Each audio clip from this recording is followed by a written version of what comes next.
मंच पे उपस्थित सभी मान्यवर नेतागण और मेरे सामने लाखों की संख्या में उपस्थित मेरे देशभक्त देशप्रेमी भाई और बहनों, हम सबको पता है कोई चुनावी रैली नहीं है। अपनी दो बहनें हिम्मत से लड़ रही है। अगर बहन हिम्मत से लड़ रही है तो भाई कैसे पीछे रहेगा। और इसलिए हम सब दोनों अपनी जो बहनें हैं, कल्पना जी हैं, सुनीता जी हैं, आप चिंता मत करो। सिर्फ हमें नहीं, पूरा अपना देश हिंदुस्तान आपके साथ में है। देश में जो स्थिति है मैं दोहराना नहीं चाहूंगा। कुछ दिन पहले आशंका थी कि क्या हमारा देश तानाशाही की ओर चल रहा है, लेकिन अब वो आशंका नहीं रही, अब वो सच्चाई है।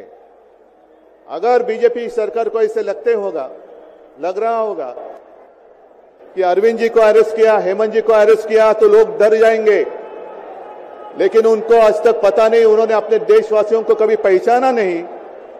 मेरे भारत का हर कोई डरने वाला नहीं, लड़ने वाला है। और अगर हिम्मत है तो बाकी आपकी सारी एजेंसीज हैं, ईडी, सीबीआई, इनकम टैक्स, जैसे हम इंडिया गठबंधन बनाकर सबके सामने आए हैं।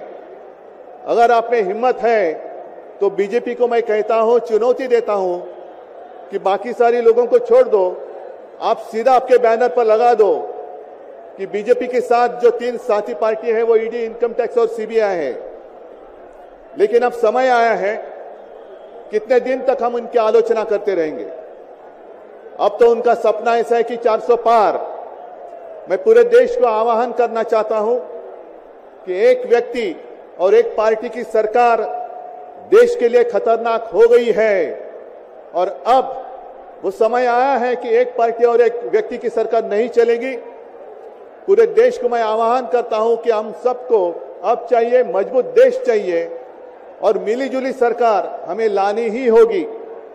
देश में जितने सारे प्रांत हैं, जितने सारे राज्य हैं, उनका सम्मान करने वाली सर्वतोमुखी सरकार अगर हम लाते हैं तो ही देश बच सकता है, नहीं तो फिर आपका सवाल है, आपका भविष्य आप किसके हाथ में देना चाहते हो। हम सारे आए हैं चुनाव के प्रचार के लिए नहीं आए हैं, हम प्रजातंत्र की रक्षा के लिए आए हैं। और कैसी सरकार है, अरविंद जी के ऊपर इल्जाम लगा दिया, डाल दिया जेल में, हेमंत जी के ऊपर इल्जाम लगा दिया, डाल दिया जेल में। ये कौन सा तरीका है।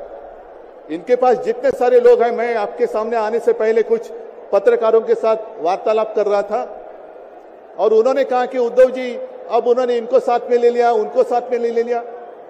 जिनके ऊपर भ्रष्टाचार के आरोप खुद भाजपा ने लगाए थे, उनको उन्होंने वॉशिंग मशीन में डालकर साफ सुथरा नहला धोला कर अपने मंच पर विराजित कर दिया। तो आप क्या विश्वास रख सकते हैं। जितने देश में भ्रष्ट लोग हैं, उन सारे लोगों को इकट्ठा लेकर बीजेपी देश को विकास के राह पर लेके जा सकता है। भ्रष्ट लोग देश का विकास कर सकते हैं। तो ये सारी उनकी जो बातें हैं, आज जो अपनी रैली है, किसी ने कहा कि बीजेपी ने इस रैली को ठगों का मेला कहा है। क्या आप सारे लोग ठग हैं।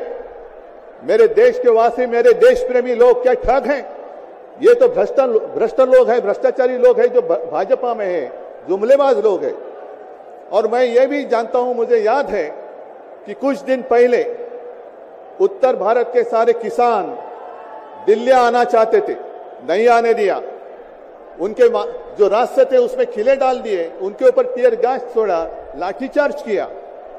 तो मैं पूरे देश के किसानों को आह्वान करता हूं, आप अन्नदाता हो,